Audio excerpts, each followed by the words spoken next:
Welcome to a special extended episode of Boring History for Sleep. Tonight, we have seamlessly woven two of our quietest journeys together, creating a continuous 2 hour space for you to rest.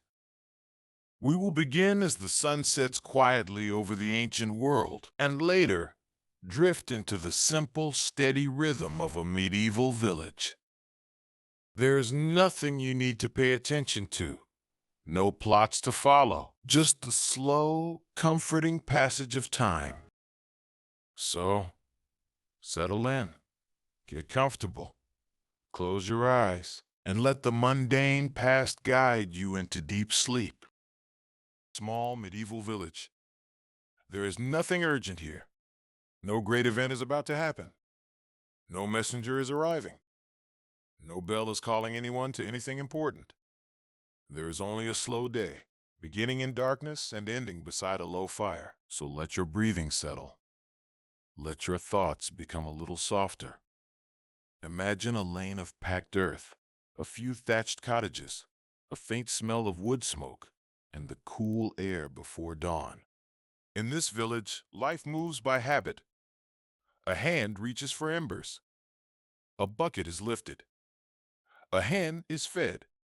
A field is crossed. Wool is spun. A stew is stirred. And then the village sleeps again. Chapter 1.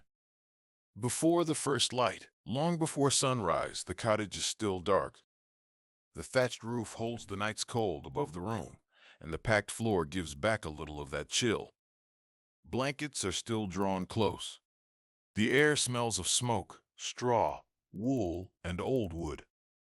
It is the smell of a room used every day for sleeping, eating, mending, warming, and waiting out bad weather. Nothing in it is grand. Everything in it is useful. At the center of the room is the hearth. The fire is no longer burning, but under the ash a few embers remain. They are small and dull, but they are enough. In many cottages, that is how morning begins. Someone rises in the dark and kneels by the hearth. Dry straw or thin kindling is placed gently over the hidden heat. A careful breath is blown into the ash. The red beneath it brightens. Smoke appears first, then a small flame, then a steadier glow. The room is not warm yet, but it is beginning to wake. The first person up moves slowly. There is no reason to move quickly in the dark. Shoes are found by feel. A bench is touched in passing. A wooden cup is shifted aside. The door stays closed for now, and the room keeps its dim quiet. The fire gives a faint light to nearby hands and the lower edge of the wall. The rest remains shadow. In a medieval village, the day does not begin with a clock. It begins with habit and need. The season matters. The weather matters. The animals matter. The field matters. But first, before all of that, there must be warmth enough to start the day. A pot may be set near the fire. Water may be warmed. Yesterday's pottage may be stirred and brought back to heat. A heel of coarse bread may be softened near the coals. As the fire grows stronger, the room slowly changes. The edge of a stool becomes visible. A chest can be seen near the wall. A hanging cloth looks less like shadow and more like cloth again. A child turns in sleep. Another person coughs once in the smoky air.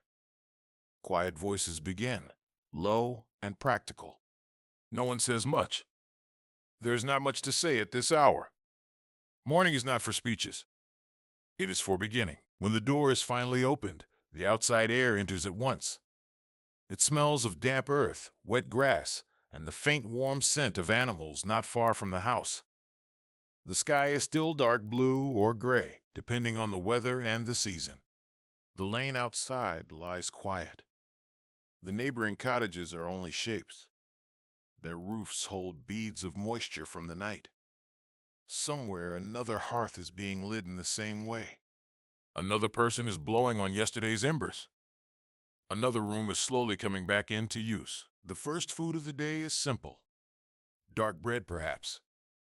a little warmed pottage, a swallow of watered ale or warm water. The point is not pleasure. The point is steadiness. The body must be ready for work, and that work begins early. The people in the cottage eat quietly, standing or sitting where there is space.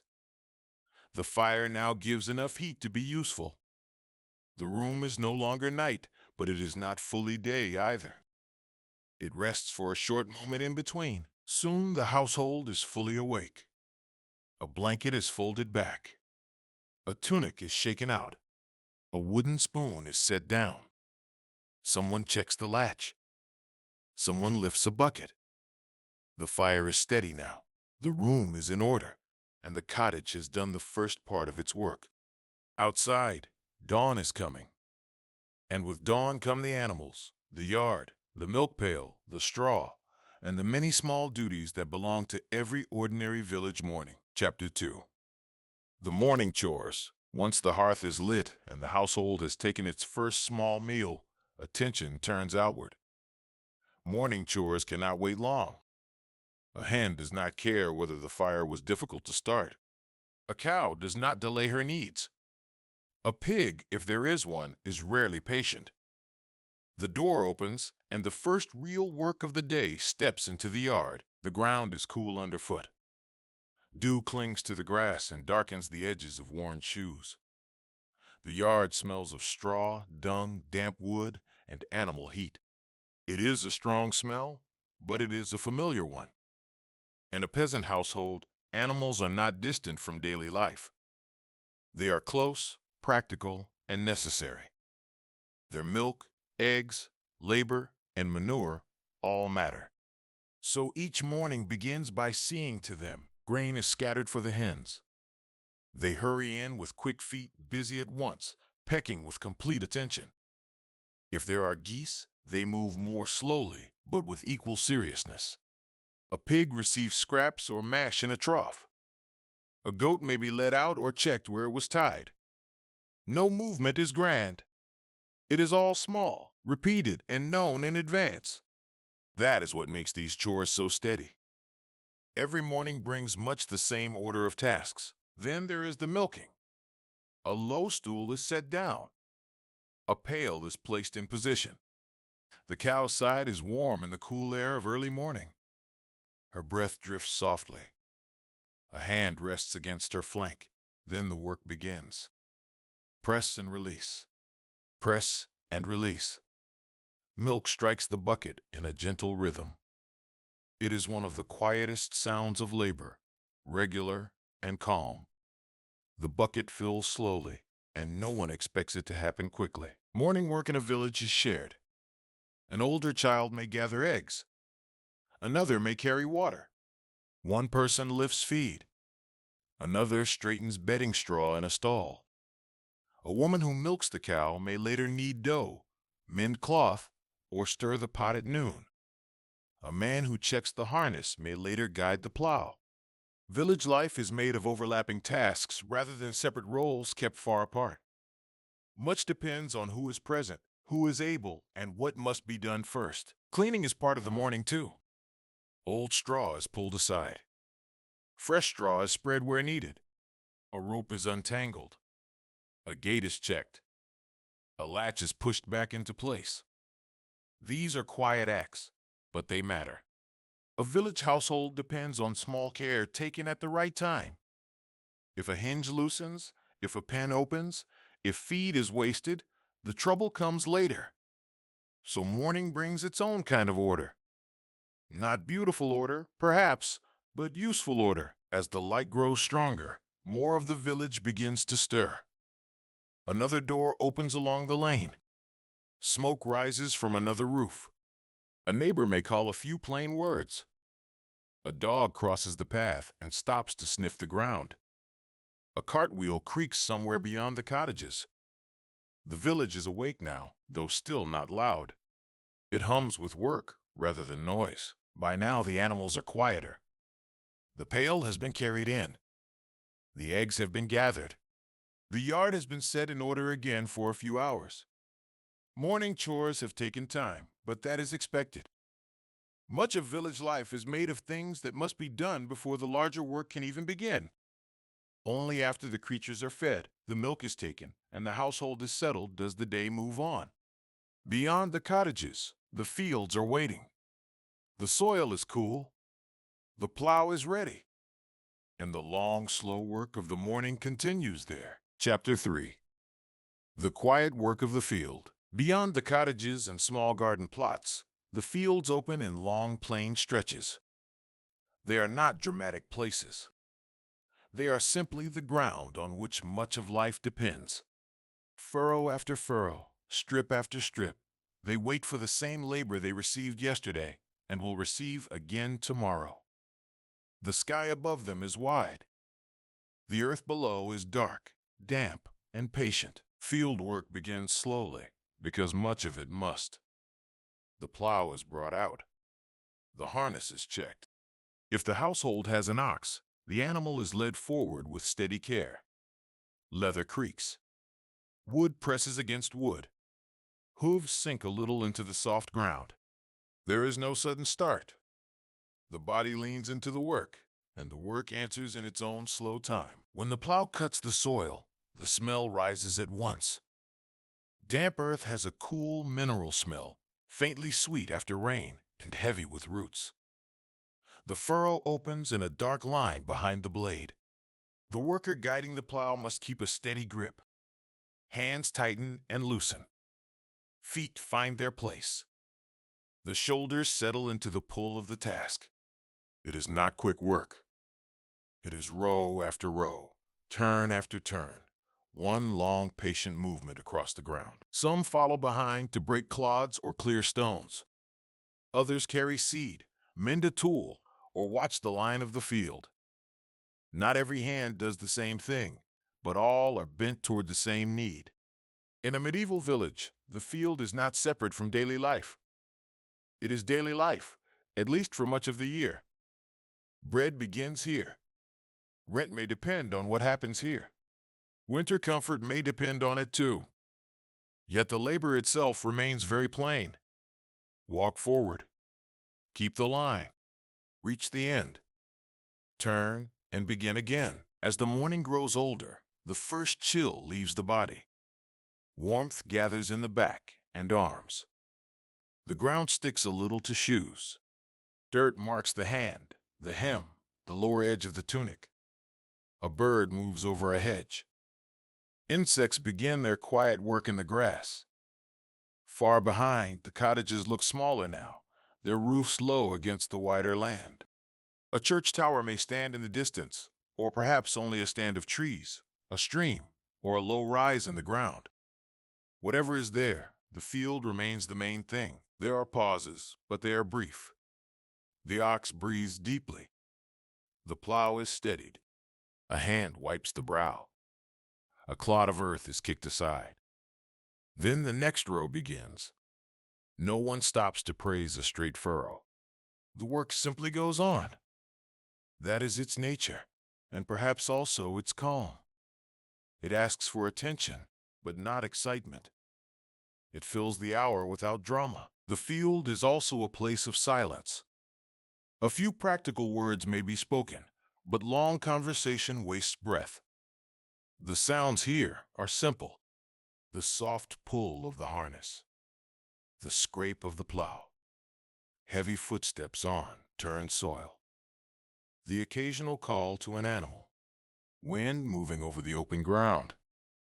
Once you imagine it for a while, it becomes easy to understand how a whole morning could pass in this slow pattern of movement and earth. By late morning, hunger returns in a steady way. Shoulders feel the work they have done. The field has changed a little under many repeated passes. Long dark lines mark where there was firm ground before. Tools are set down. A hand rests on the handle one last moment. Somewhere nearby there is shade, and in that shade there is food.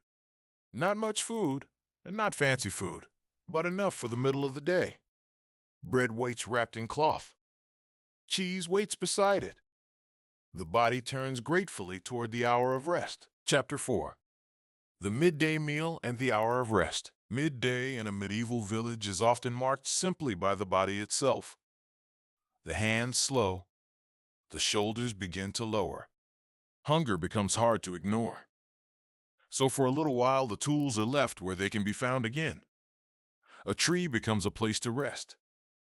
A hedge becomes enough of a shelter. A patch of shade beside a wall is enough to make the next hour easier. The meal is small and plain. A piece of dark bread is brought out from a cloth bundle. It is dense bread, coarse and filling, made from the grains available to ordinary people. There may be a bit of cheese, firm and simple. Sometimes there is an onion, or a little salt, or a scrap of cold food from the house. Nothing is arranged for display. The food is there to keep the body steady for the afternoon. Bread is broken by hand. Cheese is divided with a knife or a thumb. A wooden cup may hold watered ale or plain water. The smells are modest and good. Grain, milk, a little sourness from storage. Around it all is the smell of grass, bark, warm cloth, and air moving through leaves. For a while, these are enough. What makes this hour restful is how little it asks from anyone. A worker sits with a back against a tree. Another stretches out on the ground for a moment. A child watches light moving through branches. The ox stands nearby, flicking at flies with slow patience. No one is idle exactly, because rest itself is part of keeping the day in order. But no one needs to strain during this short pause. There may be a few words, but not many. Someone remarks on the weather. Someone notes that the ground is softer in one part of the field than another. Someone says nothing at all. The stillness is not empty. It is full of small sounds that do not demand attention. Insects hum in the grass. Leaves move overhead. A cup is set down. A crust breaks. A sleeve brushes crumbs from a lap. For a few minutes, the body is allowed to be heavy. The weight of the morning settles down through the spine, into the hips, into the legs, and into the ground. The shade is cool enough to be welcome.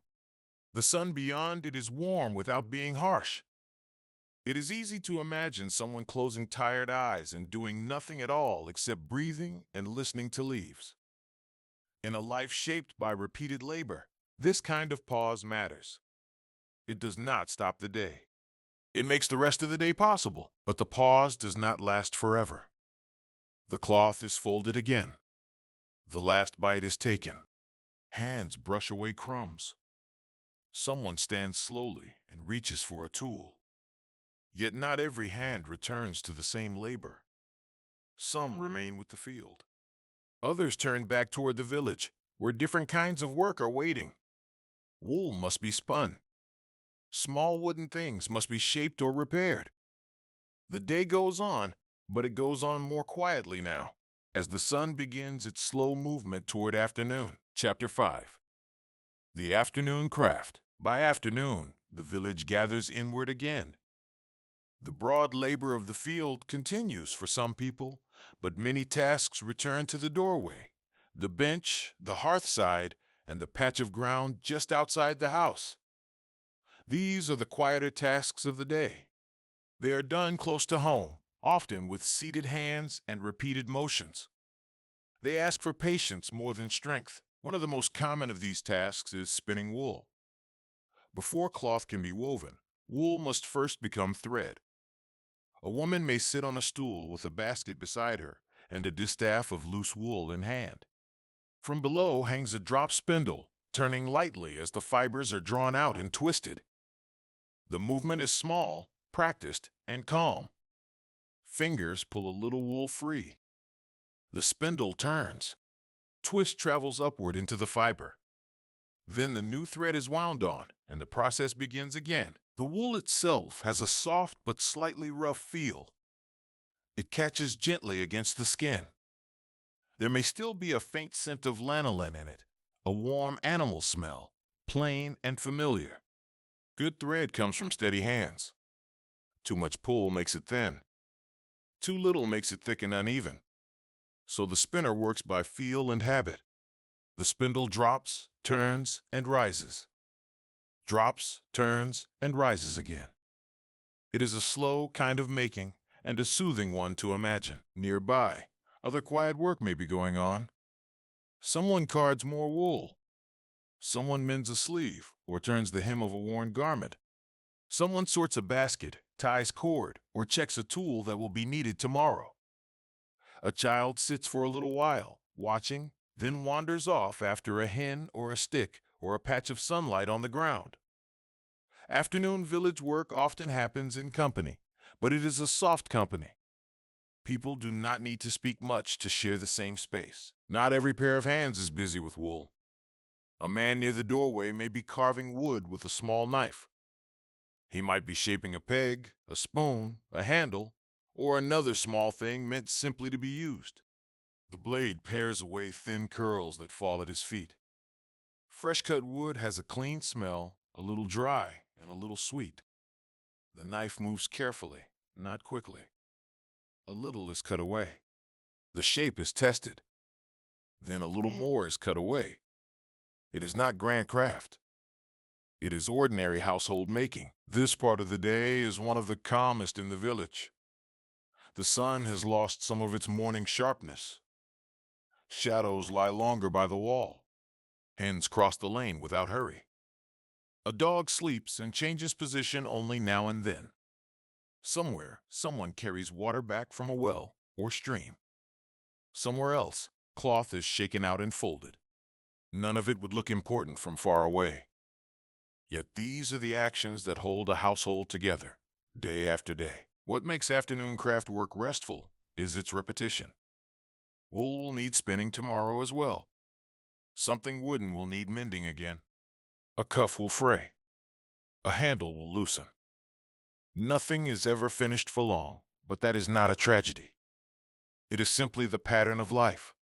The spindle turns. The knife pares. The afternoon moves gently forward. Eventually, another need returns. Evening is coming, and evening requires food. The spindle is set aside. The knife is wiped. The bench is left as it is for now. Root vegetables wait in a basket or cellar. A pot must go back to the fire. The village begins its slow turn toward supper, toward embers, and toward the closing of the day. Chapter 6. The evening stew and the closing of the day. By evening, the whole village seems heavier and quieter. The field workers return with earth on their shoes and tiredness in their shoulders. The yard is checked again. Animals are fed or settled for the night. Doors remain open for a little while to catch the last of the light and air. From cottage to cottage, smoke rises again as hearths are brought fully back into use. The evening meal is plain, as most village meals are plain. A pot is set near the fire and filled with what the household has. Turnips may go in. Onions may go in. Leeks, if they are available. Carrots in places where they are known. A little barley may be added. Perhaps a scrap of fat or broth from an earlier meal. Often it is enough simply to make something warm, soft, and filling. The preparation is slow and ordinary. Vegetables are brought out one by one. A knife cuts through them on a board or bench. Peel. Slice. Drop into the pot. The sound is dull and regular. Nothing about it seeks beauty. It is simply the work needed to turn what the house has into supper. As the pot warms, the room begins to smell of evening. Onion sweetens in the heat. Earthy roots soften. Smoke hangs lightly above it all. A damp sleeve dries near the hearth. Wool gives off its faint warm smell. The room that greeted the dawn with ash and cold now gathers the household again with a low, steady fire. People come together gradually.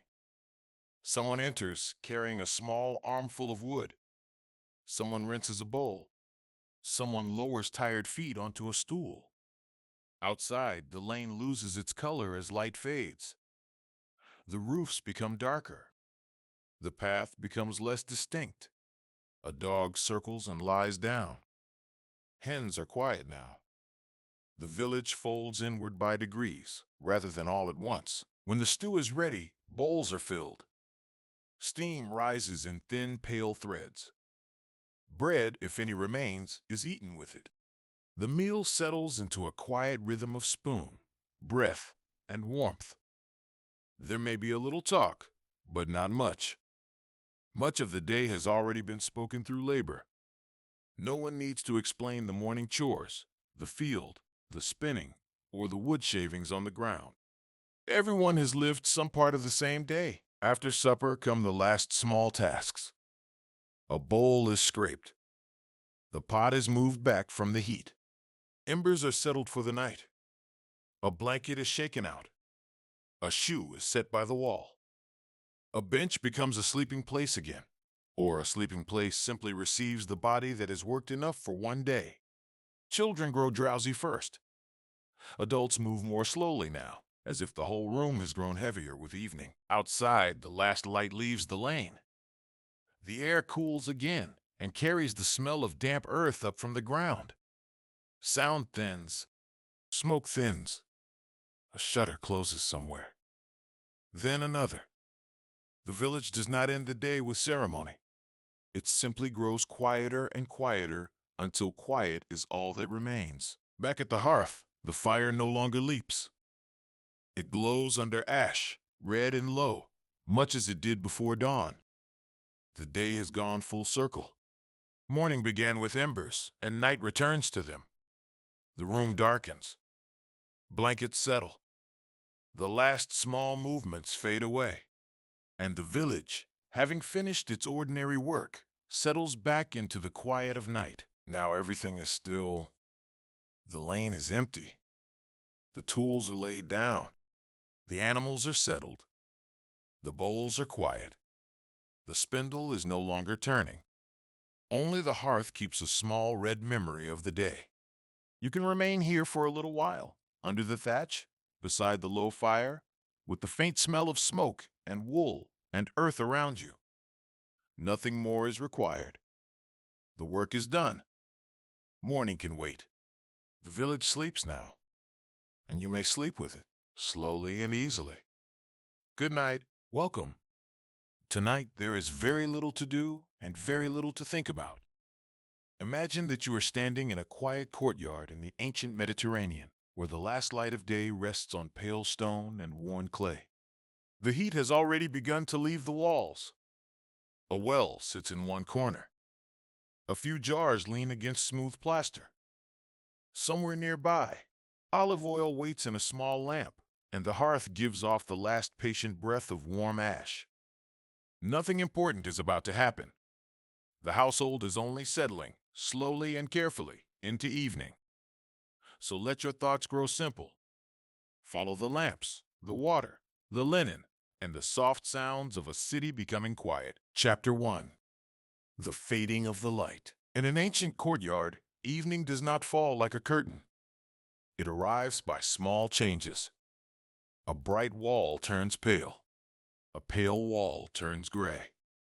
The sunlight that stood all afternoon on the upper plaster begins to slide lower, touching the lip of a jar, the edge of a doorway, the worn rim of the well. The stone beneath the feet is still holding the day, but less than it was an hour ago. Heat leaves it little by little, as if the courtyard itself were breathing out. A hanging cloth no longer shines white. Wool and linen soften into dust colors, cream and brown and faded red. Even dust seems calmer now. During the day, a house of this kind has many small movements. Sandals cross the courtyard. Water is drawn. Grain is ground. Bowls are carried from one room to another. But at this hour, the movements begin to shorten. The tasks that remain are the last tasks, the easy tasks, the tasks that belong to closing rather than opening. Someone lifts a basket that has been standing in the shade. Someone else shakes crumbs from a cloth. A broom of stiff reeds passes over the paving stones in slow strokes, gathering the fine dust that drifted in from the street or from the feet of the household during the day. The sweeping sound is dry and regular. It asks for no attention. Beyond the courtyard walls, the city is also changing its pace. A call from the street comes more faintly than before. A cartwheel, heard at a distance, rolls for a moment and is gone. Somewhere, a door closes with a solid wooden weight. Somewhere, a donkey shifts in its stall and then grows still again.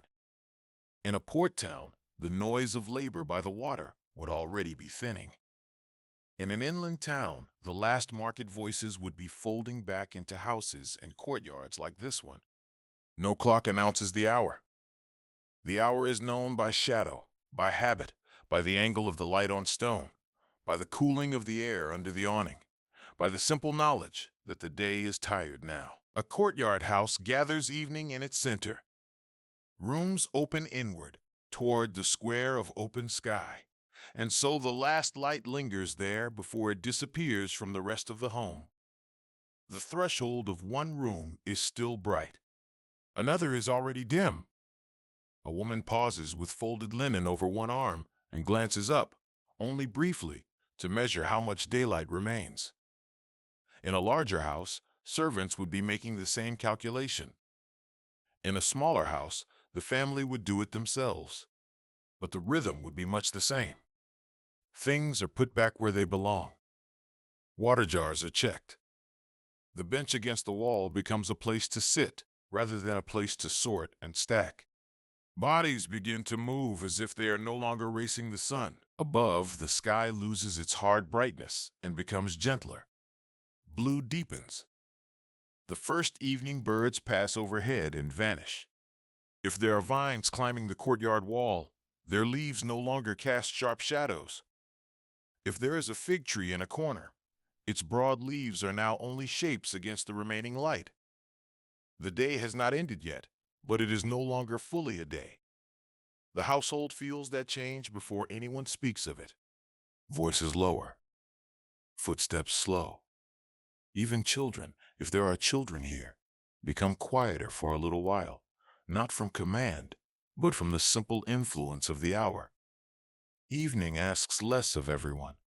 It asks only that they finish, rinse, fold, cover, sweep, and let the light go. And so the courtyard waits in that brief, soft interval before the lamps are lit.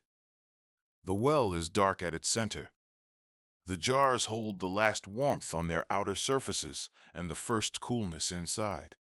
The doorway curtains hang without moving. A faint smell of olive oil, old stone, and wood smoke remains in the air from the long, ordinary day. It is an uneventful smell, a restful smell.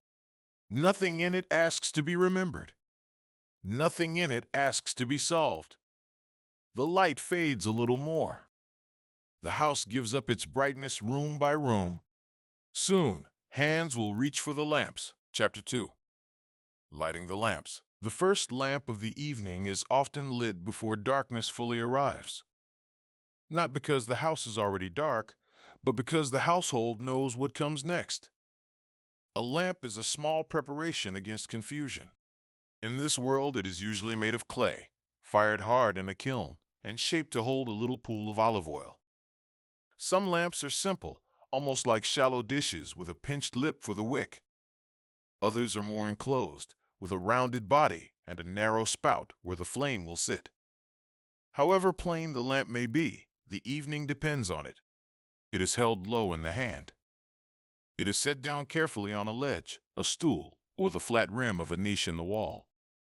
It turns one corner of the house from dimness into a small, usable circle of gold. Before the flame appears, there is the slow work of preparing it. The wick must be checked. It may be made of twisted flax, or of linen fibers, or another soft material that will draw oil upward by patience rather than speed. A hand pinches the darkened tip where yesterday or the night before it burned down and left a little soot. If the wick is too long, the flame will smoke. If it is too short, the light will be mean and uncertain. So it is trimmed in a quiet way, with fingers practiced by many evenings just like this one. No one hurries the task. To hurry would only mean doing it twice. The lamp asks for steadiness, not speed. Then comes the olive oil itself. It is poured with care from a small jug or from a larger vessel kept for household use. The stream is thin and smooth. For a moment, the oil shines in the failing light before it disappears into the clay belly of the lamp. The smell is faint but recognizable, green and soft and slightly earthy. Olive oil in the kitchen has one life when it touches bread or lentils, and another life when it feeds a wick and becomes light. A drop may gather on the lip of the lamp. A thumb wipes it away. The clay feels cool compared with the skin. It is smooth where many hands have held it, rougher near the base, and always modest in size, because evening asks for enough light, not a flood of it. Once the wick is set and the oil is ready, the flame comes from another flame. Perhaps a taper is brought from the hearth. Perhaps one lamp kindles the next. Fire passes from point to point in the house, like a careful thought moving from one room to another. The wick darkens, then catches, then steadies. For a breath or two, it may flicker and seem undecided. Then it grows still and upright, small but sufficient. The light it gives is gentle and uneven. It does not flatten the room. It leaves shadows where shadows wish to remain. A jar gleams on one side and disappears on the other. A folded cloth brightens at the edge and fades again into brown dusk. One lamp is rarely the whole evening. A second may be lit for the room where food is set out. Another may stand near a doorway or in the passage leading from the courtyard. In a wealthier house, there may be several, placed at measured intervals. In a humbler one, a single lamp may serve, carried from place to place by the needs of the household. Yet however many there are, each lamp creates the same feeling. It makes the evening visible without disturbing it. It allows hands to work, bowls to be found, a latch to be checked, a blanket to be folded. But it does not pretend that night is not coming. The little flames know their limits. They only mark out a few calm islands of sight in the larger dimness, and so the courtyard changes once more. A moment ago it belonged to the fading sun. Now it belongs to lamplight and shadow. Warm gold touches the plaster near an open doorway. The rim of the well glows and then vanishes as the flame shifts. A person crossing the courtyard carries light across the stones, and for a few steps the ground seems almost alive beneath the moving lamp. Then the light settles again. The evening has entered its next stage. The wicks are burning cleanly. The oil is quiet in its clay vessels. The household can now eat, tidy, and put itself gently in order for the night. The day is over enough for lamplight, and lamplight is enough for what remains. Chapter 3. The evening meal. By the time the lamps are steady, the evening meal is ready to become simple and quiet. In an ordinary household of the ancient Mediterranean or Near East, supper is often less grand than the meal taken earlier in the day. It does not seek display. It seeks enough. Enough bread. Enough oil. Enough olives, lentils, herbs, or a little cheese. Perhaps there is a bowl of beans cooked soft. Perhaps a handful of figs remains from the afternoon. Perhaps there is watered wine for some, plain water for others, poured from a clay jug into small cups that feel cool at first touch. The food is humble, and at this hour, humility is pleasant. Bread is set down on the table or on a low surface near the lamp. It is coarse bread, sturdy rather than delicate, the sort that breaks with a quiet firmness and leaves a few crumbs on wood, cloth, or stone. Olives shine darkly in a shallow dish. A small bowl of salt may stand nearby. Goat cheese, if there is cheese, is cut into modest pieces. Cooked lentils hold the warmth of the hearth for a little while longer. Their surface catches the light and then dulls again. There's not much conversation, and where there is conversation, it comes in low, practical phrases. One hand reaches for bread. Another passes a bowl. A cup is set down with a gentle ceramic touch. The sounds of such a meal are among the smallest sounds a household can make. A crust breaking, a swallow of water, a spoon or ladle touching the side of a pot, if spoons are being used at all, the rustle of linen sleeves near the table edge, a bench shifting slightly on the floor, sandals brushing the ground when someone adjusts their feet.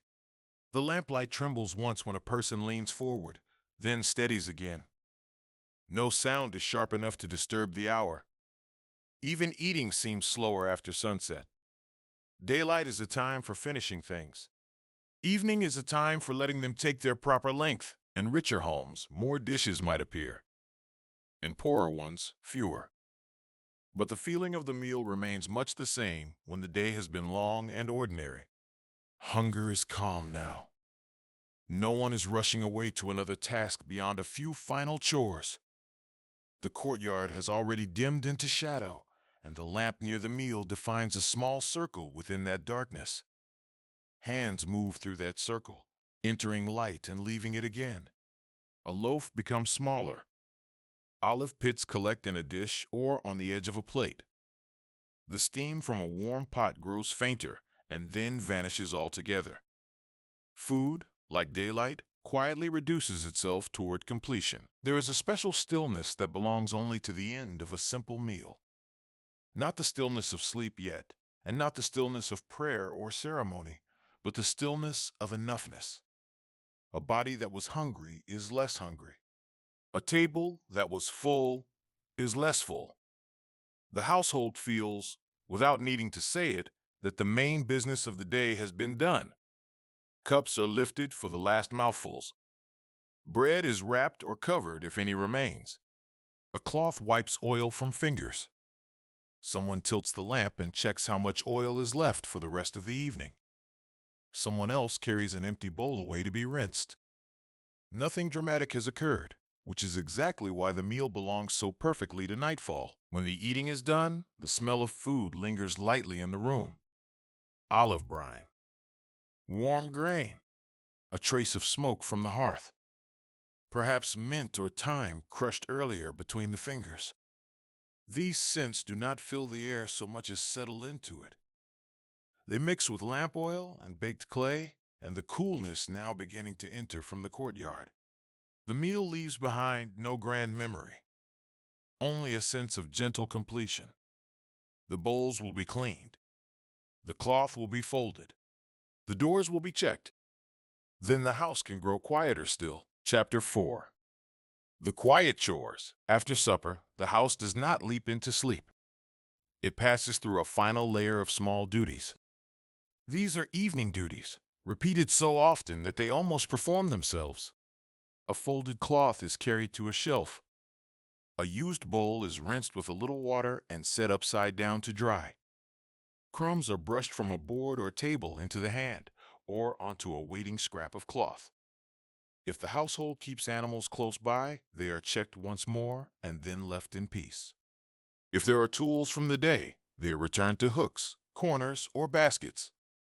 Everything moves toward its proper place, and in that movement the house becomes calmer to look at and calmer to inhabit. Linen has its own sound in the evening.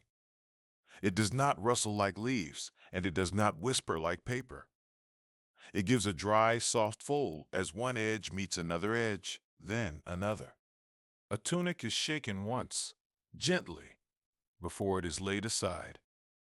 A towel used at the basin is hung where air can pass over it during the night. A heavier wool wrap is folded less sharply and left ready for the cooler hours before dawn. Cloth that was used in bright daylight now appears warmer in color under the lamp. Cream becomes honey. Brown becomes deeper brown. The hands doing the folding are not inventing anything new. They are only ending the day in the same order with which the day began. In the courtyard itself, there may still be one more round of sweeping. Evening seems to reveal every little thing left behind by daylight. A fig leaf near the threshold, a scatter of chaff, a dry thread from a worn garment, a line of dust where sandals passed through earlier and no one noticed. The broom moves over stone in slow, patient arcs. It is not trying to make the place perfect.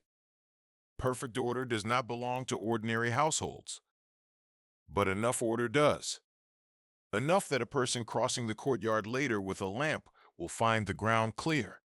Enough that morning will begin in a space already half prepared for work. Then there are the doors.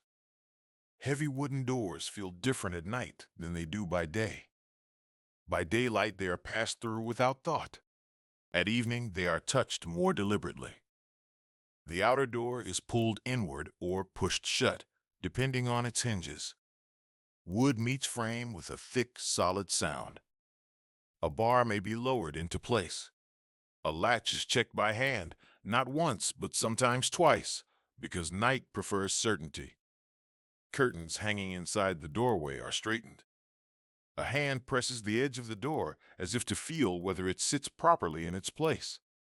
Once secured, the house seems to gather itself a little more tightly around its small remaining light. Other coverings are checked as well. A jar of grain is covered against damp and dust. A basket is turned upside down over bread that is being kept for tomorrow. A cloth is laid across a bowl. Water at the basin is emptied or left, depending on the custom of the house. A stool is moved away from the center of the room. A lamp is relocated from supper to a more useful place for the last moments before bed.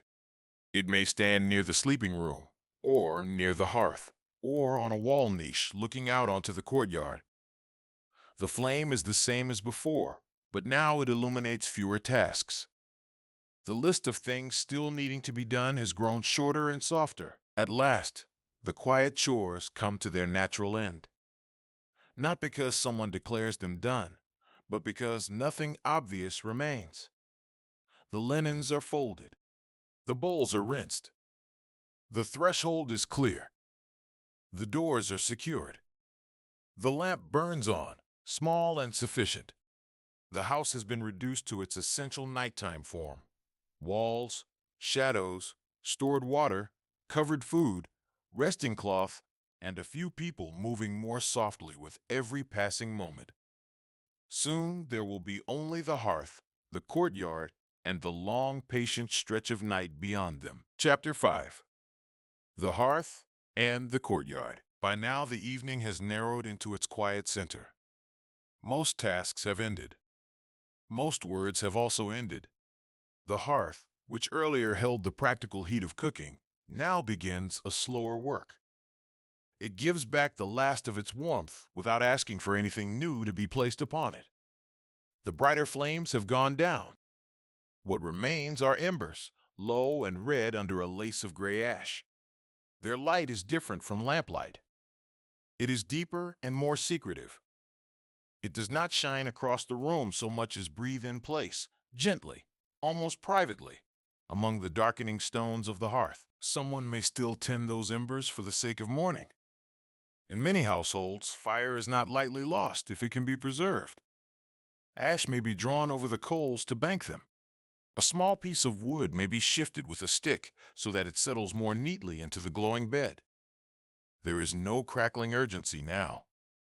The fire no longer consumes the room with smell and heat as it did earlier when the meal was being cooked. Instead, it leaves behind a thin scent of smoke, warm clay, and charred olive wood or whatever fuel the household uses. That smell hangs low and familiar. It mixes with the oil from the lamps and the coolness entering from the courtyard. It is the smell of a day almost fully finished. The courtyard beyond the hearth has become a place of shadow with a few soft edges of light. A lamp near a doorway casts a narrow gold shape onto the paving stones. The well mouth is black now, reflecting nothing. The large clay jars standing against the wall hold water drawn earlier in the day. All evening that water has been settling inside them. Any little cloudiness from the stirring of the rope bucket or the pouring of the jar has sunk slowly downward. The surface near the top is now still. If a cup were dipped into it, it would rise cool and quiet, tasting faintly of clay and stone and depth. The jars themselves are cool to the touch where the night air reaches them. They stand patient and heavy, doing nothing at all except holding tomorrow in silence. This is one of the simplest pleasures of an ancient household at night, the feeling of materials becoming still. Water grows still in jars. Ash grows still on the hearth. Linen grows still on the shelf. The wooden bar across the door grows still in its brackets. Even the air seems to settle into layers. Little warmer near the kitchen wall, cooler in the open center of the courtyard, cooler still above where the square of sky has darkened into full night. If a person crosses the courtyard now, it is only to fetch one last thing or to look briefly upward before bed. Sandals touch the ground softly. A hand may rest for a moment on the rim of a jar or on the plastered wall, feeling how completely the heat of day has departed. Sometimes the last useful act of the evening is simply drawing a little more water, not because it is urgently needed, but because morning will be easier if it is already waiting. The rope passes over the well edge with a familiar grainy sound. The bucket drops, then meets the water below with a faint distant touch. It rises again, heavier than before, and the muscles of the arm know exactly how to lift it without waste. Water pours into a jar with a hollow cooling note. Then that sound ends, and the courtyard seems even quieter for having heard it. The lid goes back on. The rope is coiled. The well returns to darkness. Soon nothing remains but the small companionship of ember, lamp, and night air. The household no longer belongs to work. It belongs to rest, and to the plain objects that make rest possible. Clay jars, a bench against the wall, a folded blanket, a quiet hearth. These things do not ask to be admired. They only continue being what they are. In that way, they are perfect companions for sleep. The embers sink lower. The courtyard darkens further. The last ordinary warmth of the day hovers near the stones and then slowly thins away. Chapter 6. The deep watch of the night. At some point, without announcement, the household crosses fully into night. The lamp still burns, perhaps, but now it is less a tool than a companion to darkness. The people of the house have withdrawn to their sleeping places. A pallet has been laid out. A woven mat has been straightened. A blanket or wool covering has been pulled over the body against the cooler hours ahead. Breath becomes the main rhythm of the rooms. Slow breathing from one sleeper. Another from deeper in the house. After the active sounds of daylight, such breathing seems almost astonishing in its softness. It is the sound of a household no longer doing anything at all. The ancient world at night is darker than many modern imaginations allow. There are no bright windows across every street, no constant engines, no distant electric hum holding the silence open. There is only what the moon gives, what the stars give, and what a few guarded lamps give before they too are lowered or extinguished. From within the courtyard, the sky above appears as a square or rectangle of depth, edged by roofline and wall. A few stars are visible there first, then more. They do not glitter noisily. They simply remain where they are. The darkness between them is as important as the light they offer. Outside the house, the city has not ceased entirely, but it has withdrawn into great restraint. Far away, there may be a footstep in the lane. Farther away still, a dog may bark once and then think better of it. In some places, a watchman might pass, not loudly, but as part of the accepted pattern of night. In a harbor town, there may be one late knock of wood against wood from the water, softened by distance into something almost dreamlike. Yet these sounds only prove how much silence surrounds them. Each small noise rises, lingers, and falls back into the dark, as if into deep water. The sleeping city is not perfectly mute. It is simply broad enough and dark enough to absorb what little remains. Within the house, objects have become almost invisible. The jars are only shapes. The bench is only a darker strip beside the wall. The folded linen on the shelf cannot be distinguished from the shadow around it. The hearth, if it still holds a live coal, shows it only now and then, a tiny pulse beneath ash like an eye opening and closing in sleep. A lamp near exhaustion shortens its flame and makes the smallest movement when oil shifts around the wick. These are not disturbances. They are the last visible signs that the day existed at all. Soon they too will go. The night air touching the courtyard is cooler now than it was at dusk. It slips down the walls and over the stone and gathers in the open center where the sky can reach it. Clay that once felt warm from the afternoon sun now feels cool under the fingers. Linen pulled close around the body feels dry and comforting. Wool keeps a little stored warmth where it lies over the chest or shoulders. If someone wakes briefly, perhaps to turn over or listen without knowing they are listening, there is nothing alarming to hear. Only quiet. Only a house holding itself together in darkness. Only the same walls, jars, door bars, and sleeping forms that were there before, now gentler and less demanding because night has simplified them. This is the deep watch of the night, the long middle stretch when the world asks almost nothing of the living. The meal is over. The chores are over. The lamps have served their purpose. The courtyard has become a basin of darkness under stars. The city beyond it has thinned into murmurs too distant to trouble the mind. Here in the house there are no speeches, no decisions, no duties, except the quiet duty of continuing to sleep. Breath follows breath. The ash settles further. The last lamp grows lower. The ancient night, vast and uneventful, keeps watch without effort. The last embers dim beneath their coat of ash. The lamp gives one final small light to the wall, and then grows weaker still. Above the courtyard, the stars remain patient and distant. The jars are cool. The linen is folded. The doors are secure. The city, whatever little it still whispers, is far away now. You are left with stone, clay, night air, and the soft idea of a household resting exactly as it should. Nothing needs to happen next. Nothing needs to be solved before morning. Let the ancient courtyard grow darker. Let the stars drift silently above it. Let the last warmth leave the walls. And let yourself follow that quiet, unimportant evening all the way into sleep. Welcome. You don't need to do anything right now. You don't need to go anywhere. You don't need to remember any of this. Just let your eyes close if they haven't already, and let your breathing settle into something easy and unhurried. Tonight, we're going to spend a quiet hour in the ancient world.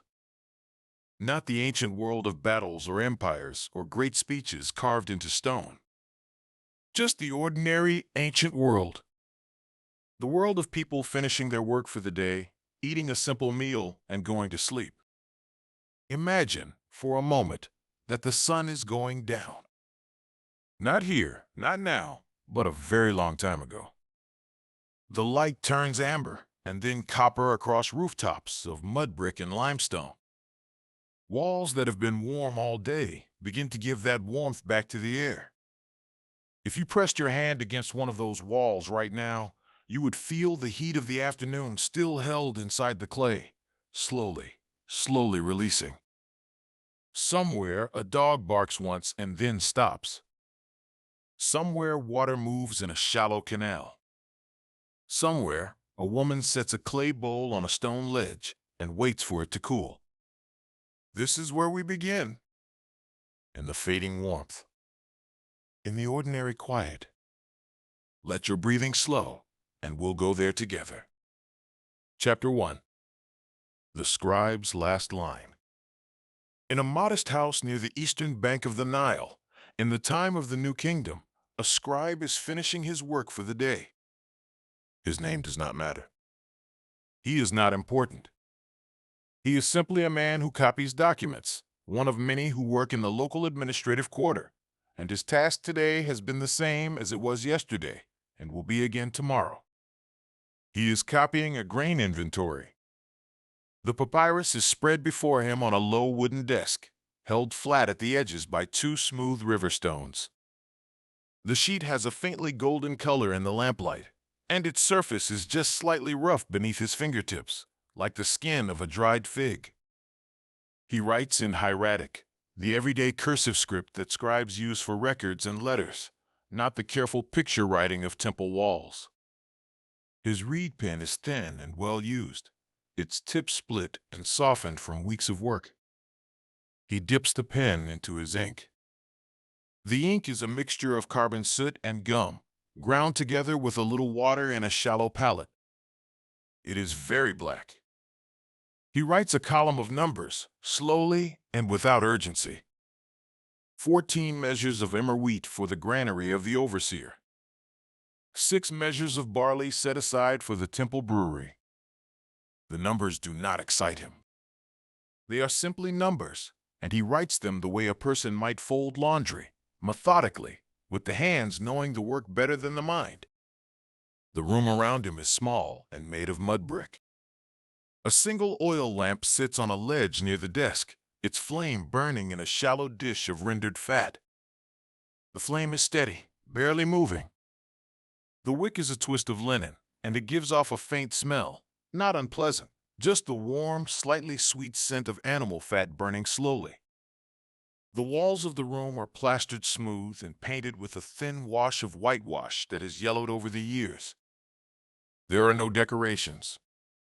Just the pale walls, the desk, the lamp, and the scribe. He finishes the last column. He lifts the reed pen from the papyrus and holds it for a moment, letting the last drop of ink settle back into the palette rather than fall onto the page. Then he dips the pen into a small jar of water to rinse the ink from the fibers. He wipes it gently on a scrap of linen. He stoppers the ink palette with a clay plug and sets it aside. He rolls the papyrus carefully, ties it with a strip of flax cord, and places it in a basket with the other scrolls he has finished this week. There is nothing else to do. The work is done. From the next room, he can hear his wife arranging the evening meal.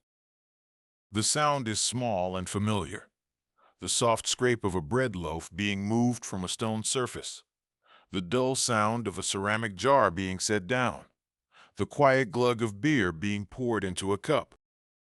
The bread was baked this morning. It has cooled all day on the ledge near the window, and by now it is dense and firm, with a crust that will crack when he tears it. The beer is thick and slightly sweet, brewed from emmer, the same grain he has been counting all afternoon. He stands slowly from his low stool, feeling the stiffness in his back from sitting since midday. He stretches, not dramatically, just a small lifting of his arms and a roll of his shoulders, the way anyone does after sitting for too long. He walks through the doorway into the front room, where his wife has set out the bread and the beer on a low table. They do not say much. They eat. The bread is good. The beer is good. Through the small window, the sky over the Nile is a deep, quiet blue, fading to darkness at the edges. The air smells of the river, of mud and green reeds, and the faintest trace of baking bread from a neighbor's house. Somewhere outside, a dog barks once, far away, and then stops. The flame in the lamp barely moves. The walls hold the day's warmth. The papyrus rests in its basket, the ink long dry. Nothing else happens. Chapter 2. Locking the Storehouse. In a town along one of the southern canals of Mesopotamia, in the time that scholars would later call the Old Babylonian period, a minor merchant is walking the short distance from his house to his storehouse. It is a walk of perhaps 30 steps across a narrow, unpaved lane.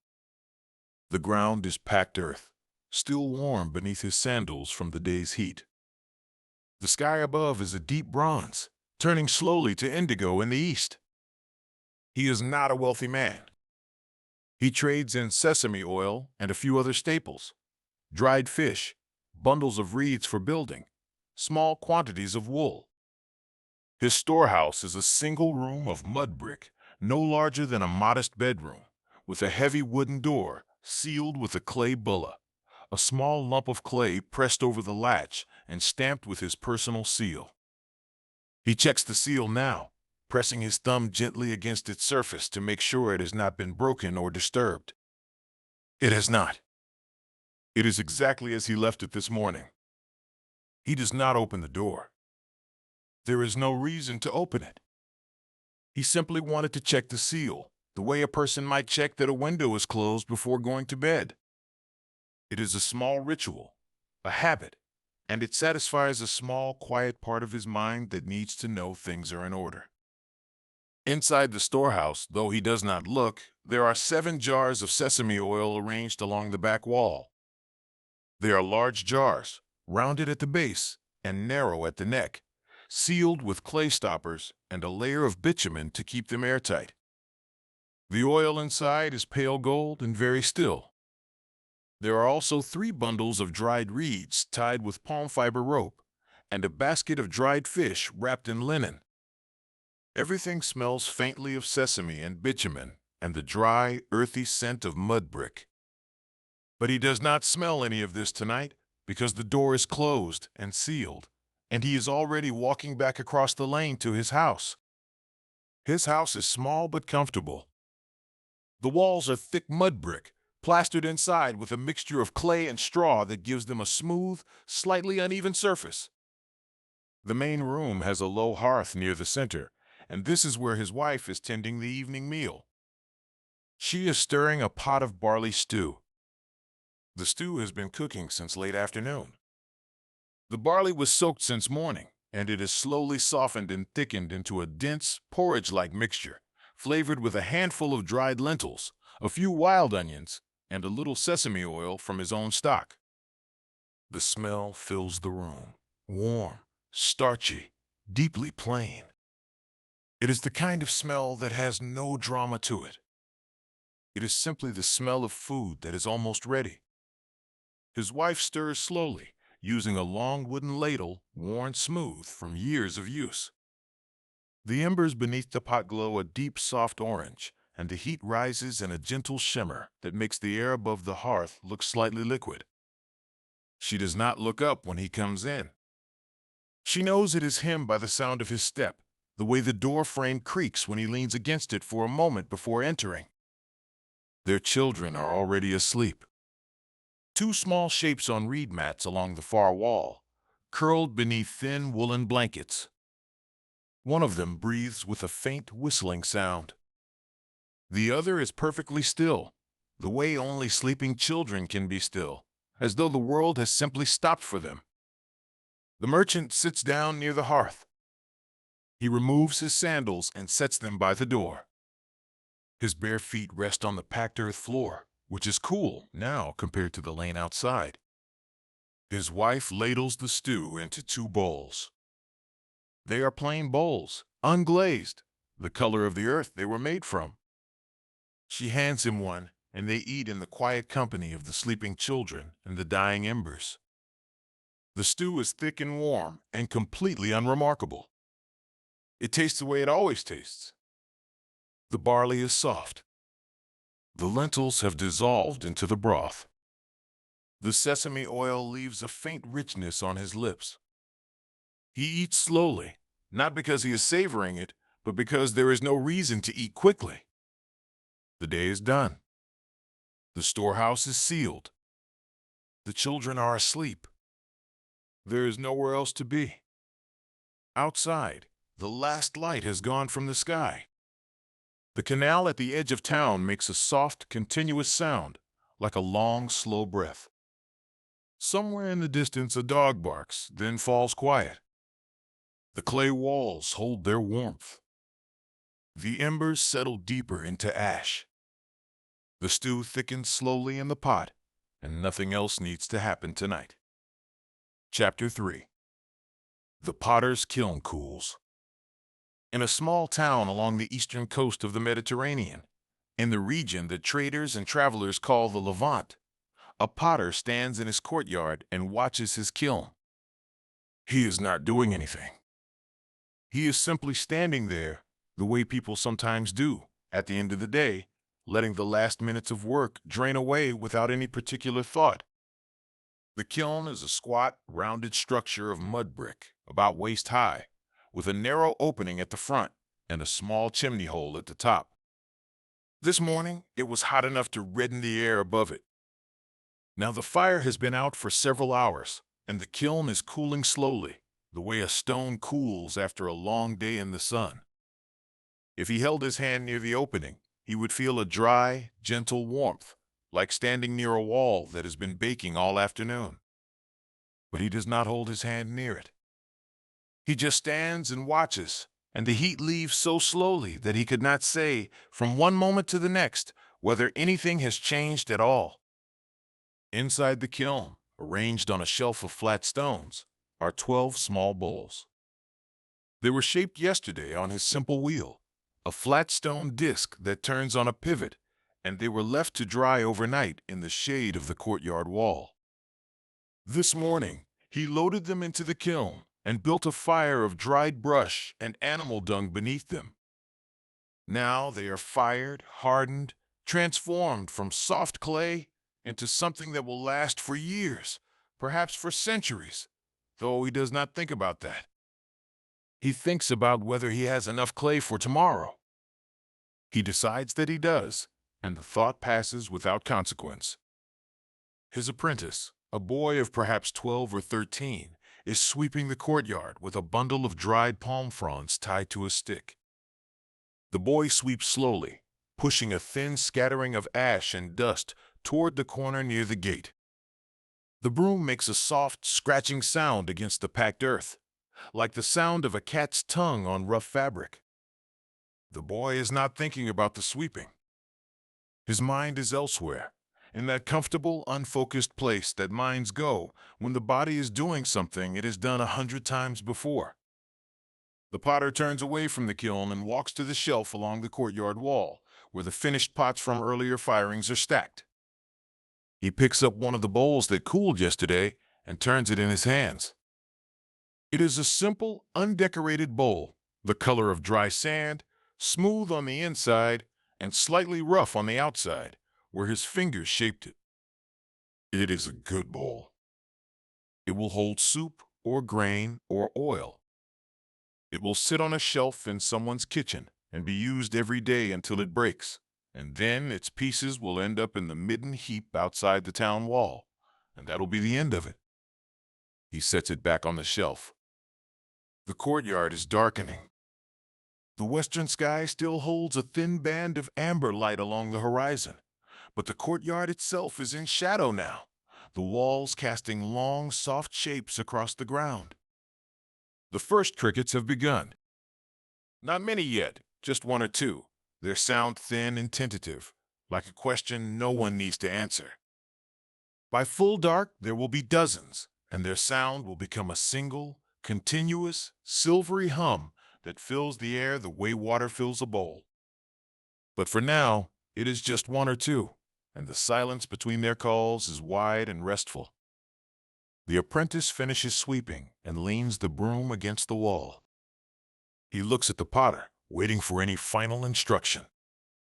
The potter shakes his head. There is nothing more to do. The boy nods and walks out through the gate, his sandals scuffing softly on the stone threshold. The potter stands alone in the courtyard for another moment. The kiln ticks faintly as its bricks contract in the cooling air.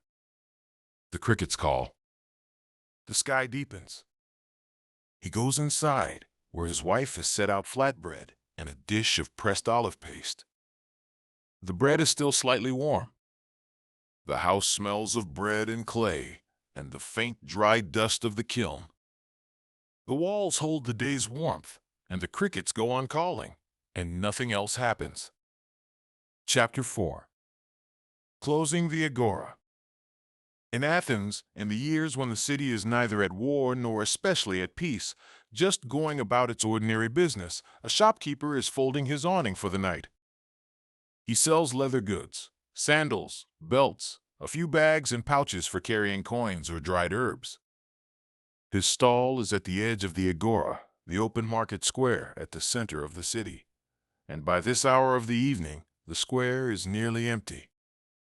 The awning is a rectangle of heavy linen, dyed a faded reddish brown, stretched on two wooden poles.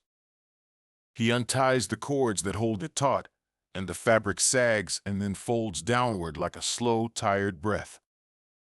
He rolls it carefully, the way he has rolled it every evening for years, tucking the edges in so the fabric does not fray. He ties it with the same two cords and leans the bundle against the stone base of his stall. His unsold sandals go into a wooden box, which he locks with a simple pin and hasp. A few scraps of leather go into a bag. A small clay pot of tanning oil gets stoppered and set on the shelf beside the box. Each of these actions is so familiar that his hands perform them without any guidance from his thoughts. His thoughts are already at home, already imagining the oil lamp lit, the evening meal set out, the children settled. He walks home through quiet streets. The streets of Athens and the residential quarters are narrow, unpaved, and lined with the blank, windowless walls of houses that face inward toward their own small courtyards. At street level, there is almost nothing to see, just plastered walls, wooden doors, and the occasional glow of lamplight from a second-story window. The air smells of cooking, of olive oil heating in pans, of bread, and beneath that the ever-present faint scent of the city itself, dust and stone and donkey and dried herb. His house is modest, a few rooms arranged around a small courtyard open to the sky. The courtyard has no garden, just packed earth and a single clay pot with a struggling basil plant that his wife tends more out of habit than hope. When he enters, his wife has already lit the oil lamp. It sits in a niche in the wall, a small ceramic dish with a spout for the wick, burning olive oil. The light it casts is warm and unsteady, making the wall shift gently between shadow and pale gold. The evening meal is already laid out on a low table. It is simple, the kind of meal that most Athenians eat on most evenings. A bowl of olives, dark and slightly wrinkled, glistening with their own oil. A round loaf of barley bread, dense and chewy. A small dish of soft cheese, white and crumbly, made from goat's milk. There is water to drink, and a little wine mixed with water in a plain ceramic cup. It is not a feast. It is just dinner. His wife sits across from him. She is wearing a plain linen kitten, the simple draped garment that almost everyone wears, belted at the waist. Her hair is tied back with a strip of cloth. She looks tired, the way people look tired at the end of a long, ordinary day, not exhausted, just quietly ready for the day to be over. They eat slowly. The olives are good, salty, and firm. The bread is good, the way bread is always good when you are hungry, and the day is done. They talk a little. He mentions that a customer wanted a pair of sandals dyed a particular shade of red, and he was not sure he had the right pigment. She mentions that the woman next door has a new baby goat. Neither piece of information requires a response, and neither gets one.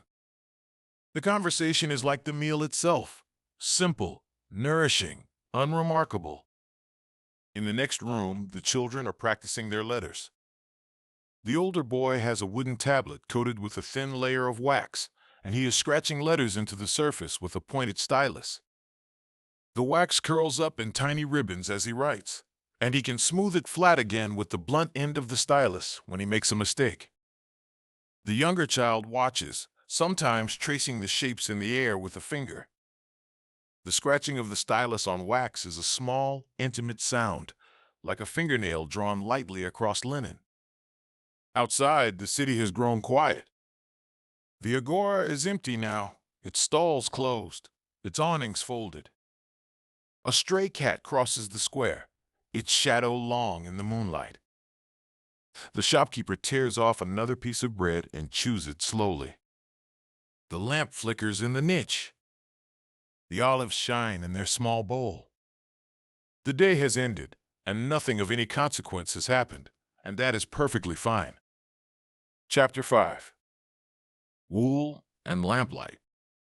Somewhere in the countryside outside a Greek city, in a farmhouse made of rough stone and timber, a woman sits near the lamp and spins wool. The room is small. The lamp is a simple clay dish with olive oil and a wick, set on a ledge near the wall, and its light reaches just far enough to illuminate her hands, the spindle, and the basket of carded wool at her feet. Beyond that circle of light, the room is soft and dim.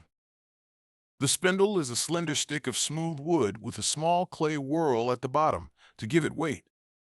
She holds a tuft of wool in her left hand and feeds it slowly, steadily onto the spindle, which she sets turning with a practiced twist of her right fingers. The spindle drops, turning, and the wool draws out into a thin, even thread as it falls. When the spindle reaches the ground, she winds the new thread around it and begins again. Drop, draw, wind. Drop, draw, wind. The rhythm is so steady and so old that it feels less like work and more like breathing, something the body simply does.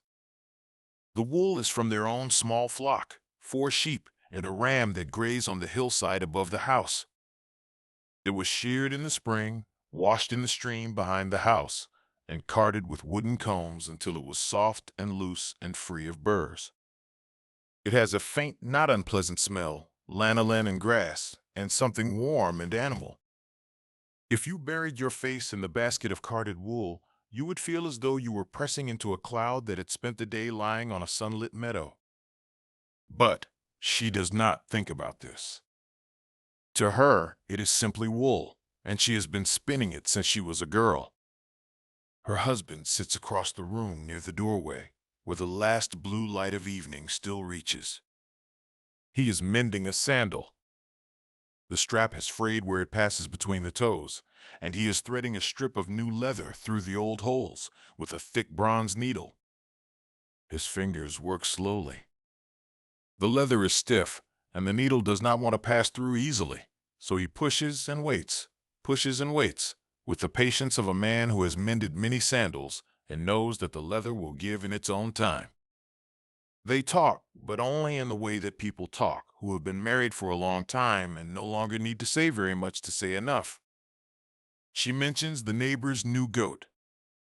It got into the garden yesterday and ate the tops off the bean plants. He makes a sound that is halfway between agreement and disinterest. She asks whether the figs are ripe yet. He says probably another few days. She says she thought so too. The conversation does not go anywhere. It is not meant to go anywhere.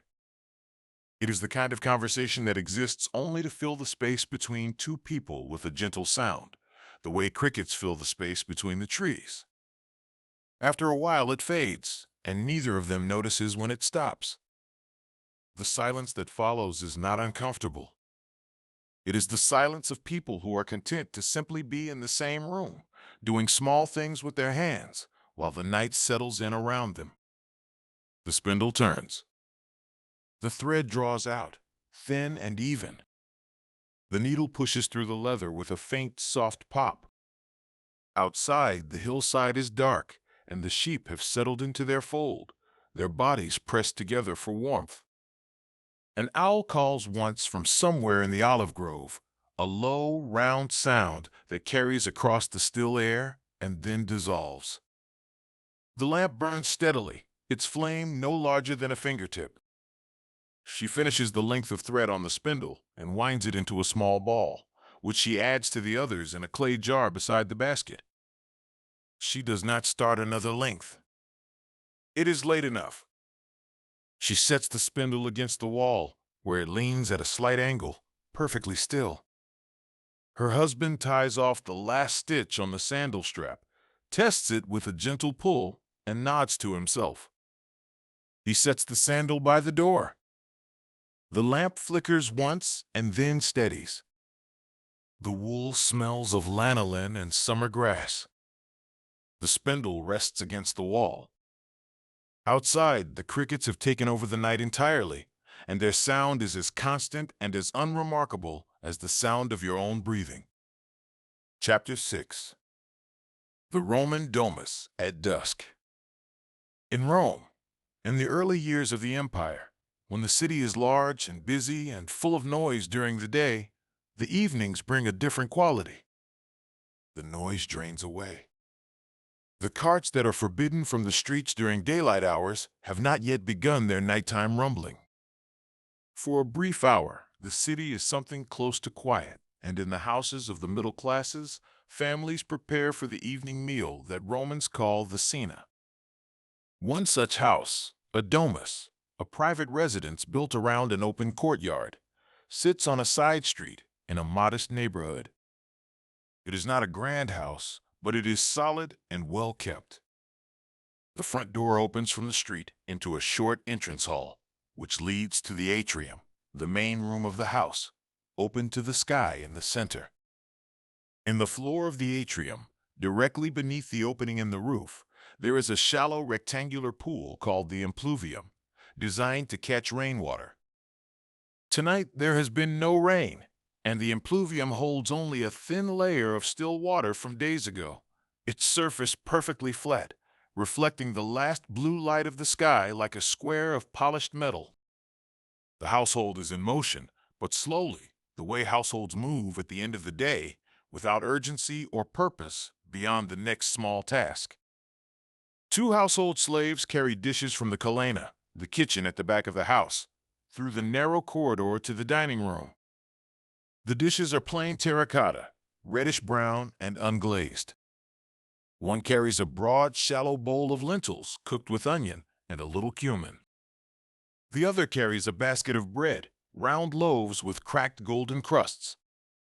Along the peristyllium, the covered walkway that surrounds the small garden at the back of the house, oil lamps are being lit one by one. Each lamp is a small ceramic vessel shaped like a flattened teardrop, with a wick poking out from the spout. They burn olive oil, and when freshly lit, they give off a faint hiss and a thin curl of smoke before settling into a steady, quiet flame. The light they cast is warm and golden, pooling in small circles along the colonnade, leaving soft, deep shadows between them. The family gathers in the dining room, a modest room with three sloping couches arranged in a U shape around a low central table. Romans of this class recline to eat, leaning on their left elbows, using their right hands to take food from the shared dishes. It is a posture that looks uncomfortable to describe, but becomes natural after a lifetime of practice. The paterfamilias, the father of the household, takes his place on the central couch. His wife reclines beside him. Their two children, still young, sit on stools at the edge of the table, their legs dangling. The meal is simple. The lentils are warm and soft, seasoned with a drizzle of olive oil and a pinch of ground cumin. The bread is good, sturdy, and slightly sour from the natural leaven.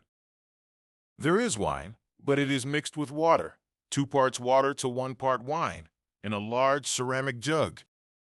It is not a meal anyone would remember. It is simply the cena, the same meal, in its essentials, that is being eaten in 1,000 homes across the city at this same hour. They eat slowly. The children tear pieces of bread and dip them in the lentils. The father says something about the price of garum, the fermented fish sauce that Romans use the way other cultures use salt, and his wife nods without particular interest.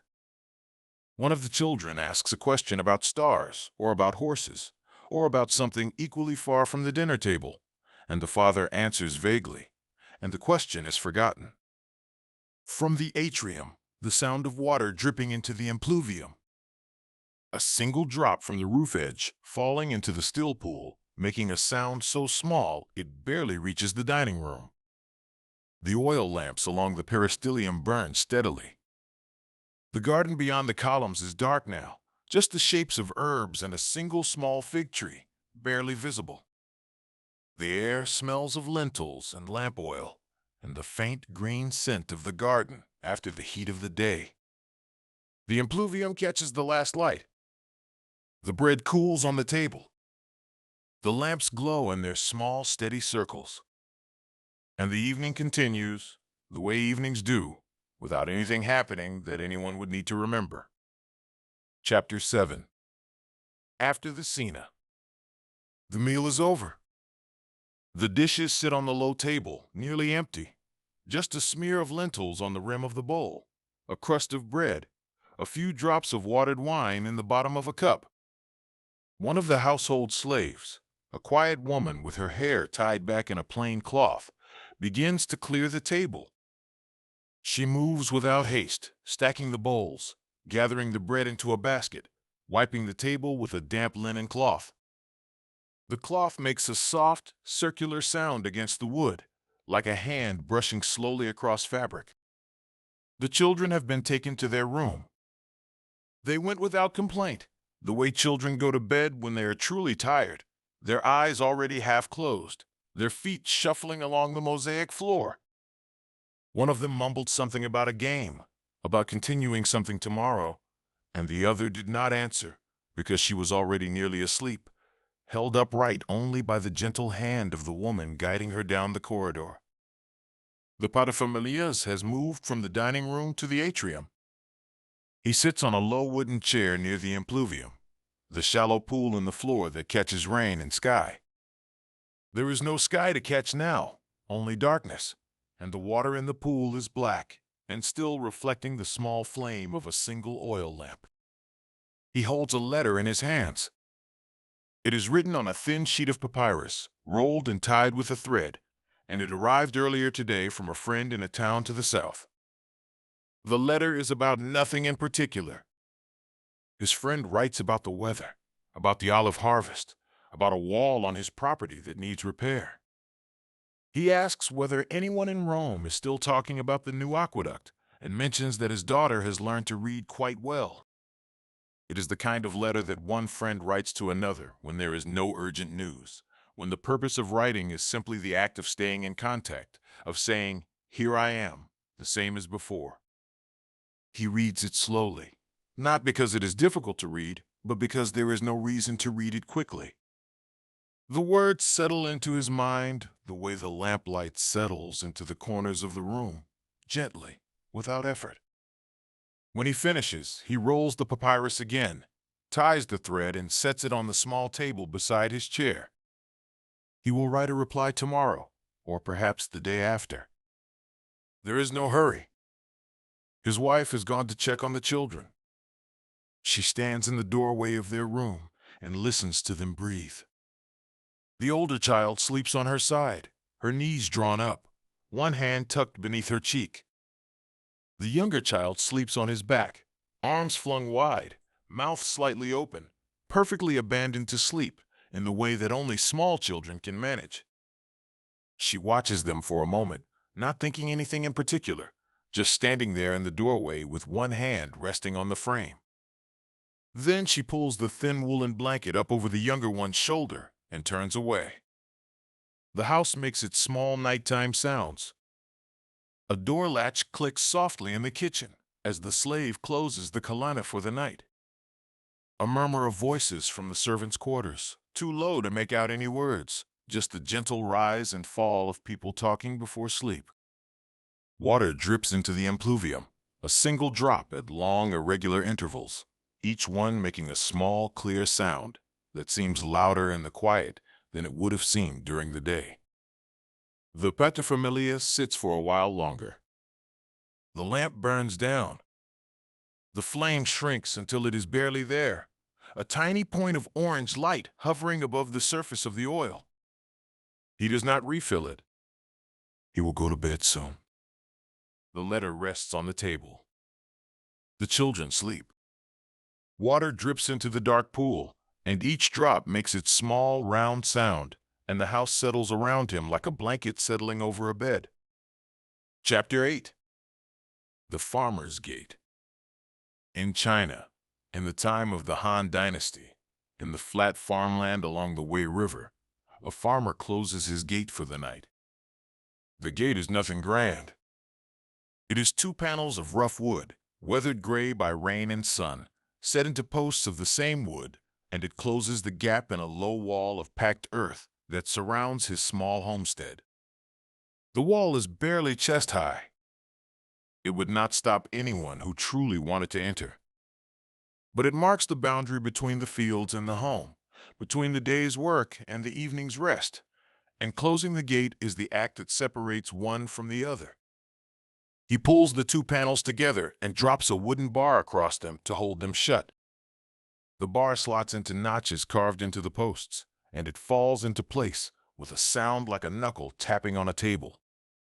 He stands for a moment, his hand resting on the rough wood, and looks out through the gap above the gate at the fields. The millet is tall, almost ready for harvest, its seed heads heavy and drooping. In the fading light, the field looks like a flat, dark sea, and the millet heads sway gently in a breeze so slight he can barely feel it on his face. He turns back toward the house. The homestead is small, a main house of rammed earth with a thatched roof, a smaller shed for tools and grain storage, and a low enclosure for the chickens. The chickens are already roosting, settled on their perches inside the enclosure, making the soft, clucking murmurs they make at dusk, a drowsy, contented sound, like water bubbling very slowly. He takes a clay scoop from a peg on the wall and fills it with millet from a bin near the shed door. He scatters the grain into the enclosure, more out of habit than need, because the chickens are already settled and barely stir. A few grains bounce off the packed earth with a sound like tiny pebbles on a drum. The air is cooling. The thatched roof of the house creaks faintly as the straw contracts, a sound so familiar he does not hear it, the way you do not hear the sound of your own house at night. The sky in the west is the color of plum skin, dark and soft, and the first stars have appeared above the eastern fields, faint and unhurried. Inside the house, his wife is boiling water for the evening meal. The fire pit is a shallow stone-lined depression in the center of the main room, and a clay pot sits on an iron stand above a small arrangement of burning sticks and dried millet stalks. The water is just beginning to move, not yet boiling, just the first slow, lazy bubbles rising from the bottom and breaking at the surface with a sound so gentle it is almost imaginary. She will add millet to make a thin congee and perhaps a few dried vegetables, turnip greens or cabbage, softened in the broth. It is not a complicated meal. It does not need to be. Their son sits near the wall on a low wooden platform that serves as both bench and bed. He is perhaps 9 or 10, with bare feet and a cotton tunic that is slightly too large for him. In his lap he holds a bundle of bamboo slips, narrow strips of bamboo about the length of a chopstick, tied together with cord at one end. These are his school texts. He is arranging them for tomorrow's lesson, sorting the slips into the correct order, checking that the characters written on each one are legible, and that the cord binding has not come loose. His fingers move through the slips with a soft clicking sound, like someone shuffling very thin tiles. The farmer comes in and sits near the fire. He removes his sandals, which are woven from straw, and sets them near the door. His bare feet rest on the earthen floor, which is cool and smooth. He watches his wife stir the pot. He watches his son sort the bamboo slips. He does not say anything. The fire crackles softly. The water begins to boil, a low, steady murmur. The thatched roof creaks once more, and then settles. Outside, the gate is closed. The millet stands dark and still in the fields. The chickens are quiet on their perches. Somewhere in the distance, a dog barks once, and the sound carries across the flat land and fades into nothing. The walls hold their warmth. The congee thickens slowly in the pot. Nothing else needs to happen. Chapter 9. The Scholar's Desk. In a provincial town in Han, China, some distance from the capital, a low-ranking government clerk sits at his desk and trims his lamp wick. The lamp is a small bronze dish on a stem, filled with sesame oil, and the wick is a twist of hemp fiber that has burned down during the evening until only a short blackened nub remains above the oil. He pinches off the charred end between his thumb and forefinger, the way one pinches off a spent candle, and the flame brightens slightly, the pool of light on his desk growing by a few inches. It is not much, but it is enough to see by His desk is a low wooden table, plain and well-worn, with a smooth surface that shows the grain of the wood in long, pale lines. On it are arranged the tools of his work and his study: an inkstone, a small stick of ink, a water dropper shaped like a gourd, a bamboo brush, and a bundle of blank bamboo slips. He picks up the inkstick and dips the end into the small puddle of water on the inkstone.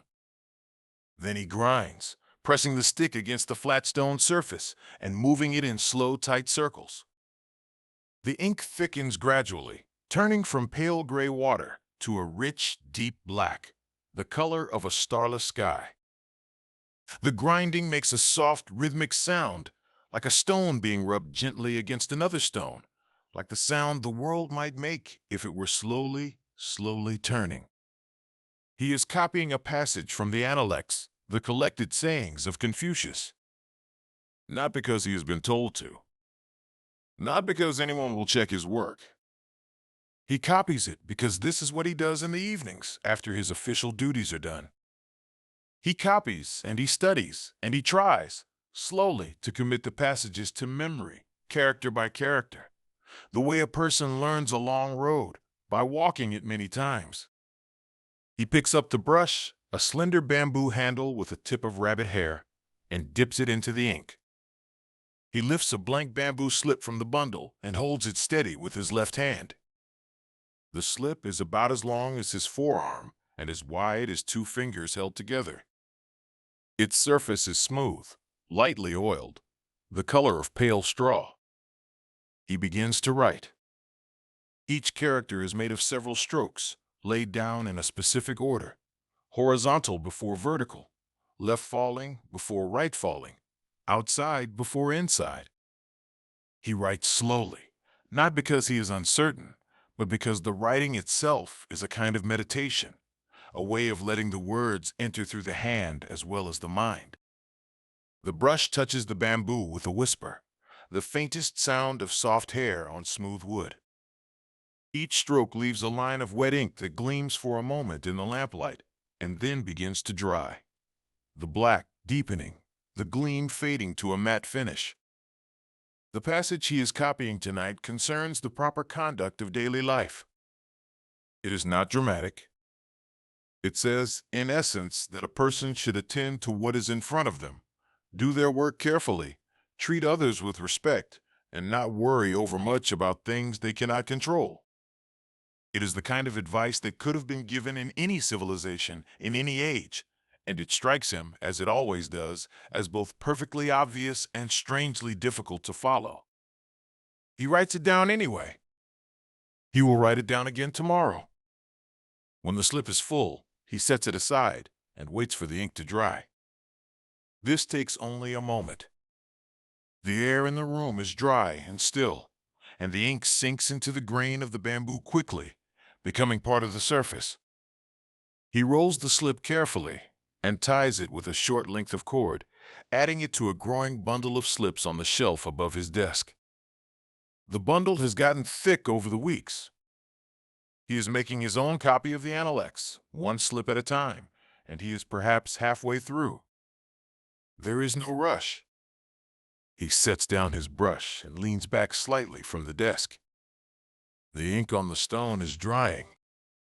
The lamp flame trembles once, as though touched by a breath he did not feel, and then steadies. Outside, the town has gone quiet. No voices. No cartwheels. Just the faint sound of wind in the tiles on the roof, and beyond that, nothing. The ink dries on the stone. The brush rests in its holder. The bamboo slips lie bundled on the shelf.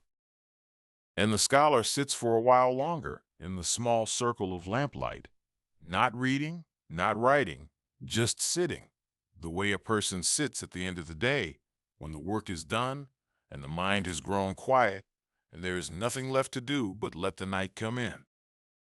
Chapter 10. All the lamps go out. Now the evening is very late, and across the ancient world, in places separated by thousands of miles, and sometimes by thousands of years, the ordinary people we have visited are closing their eyes.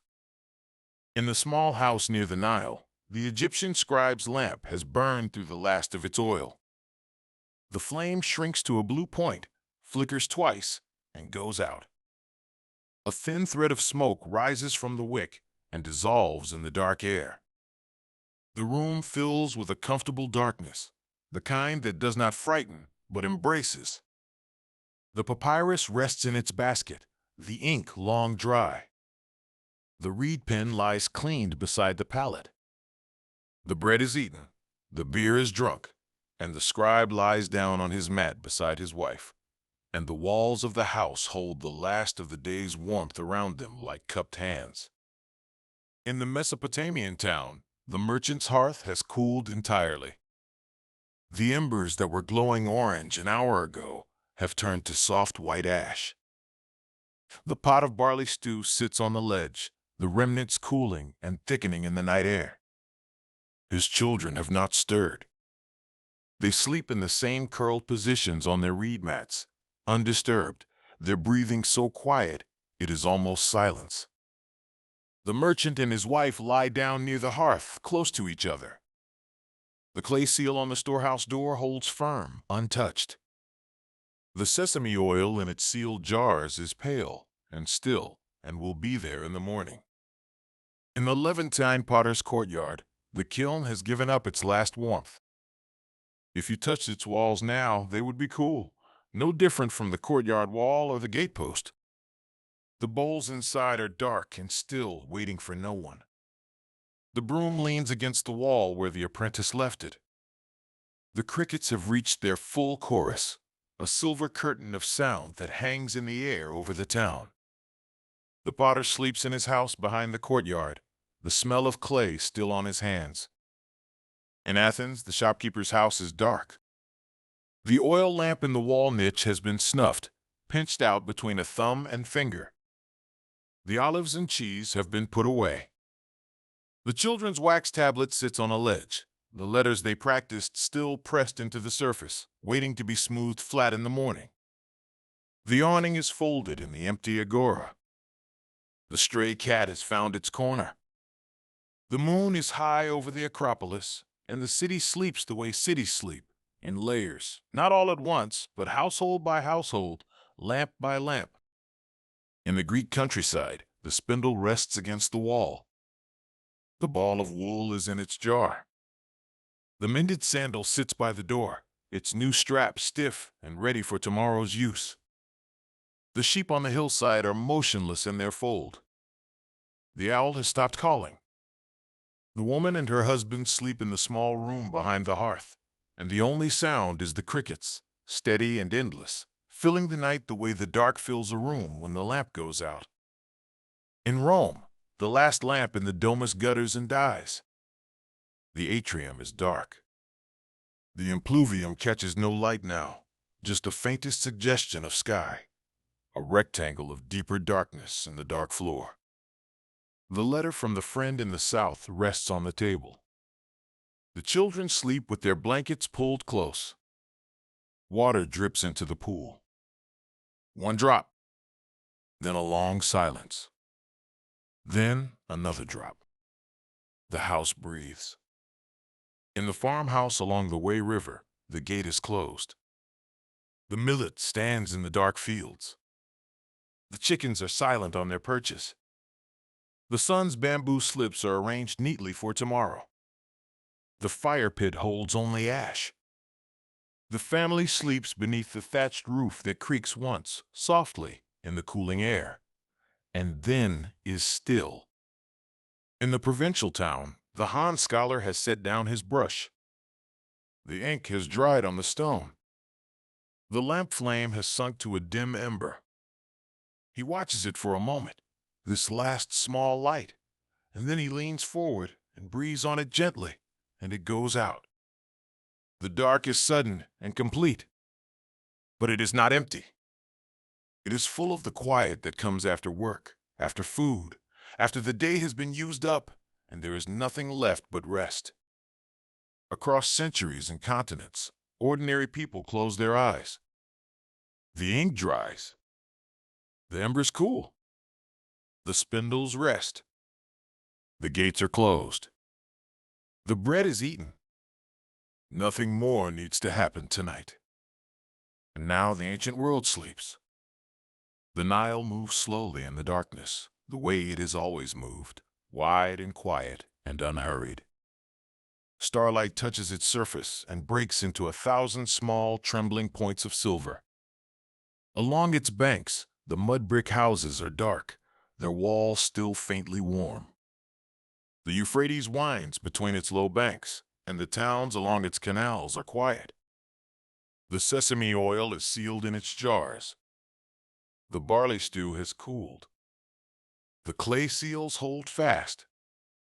The stars above the flat, wide land are the same stars that shine above the Nile.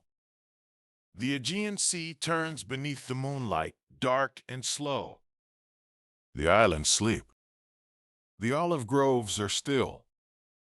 Somewhere, a fishing boat is tied to a stone pier, rocking gently, its hull tapping against the rock with a sound so soft it could be mistaken for silence. The same stars. The Tiber passes through Rome, and the city is as quiet as it ever gets. The forums are empty. The fountains trickle. The cats own the streets. And above it all, the same stars, the same ancient, patient, indifferent light. The Way River shines under the same sky. The millet fields stretch to the horizon, dark and vast and perfectly still. The thatched roofs are silver in the starlight. A dog sleeps in a doorway. A chicken shifts on its perch and settles again. All the same, sky. All the same, quiet. All the same slow, easy darkness that has been falling over the world every evening since the beginning. You are here, in that darkness now. The walls around you hold their warmth.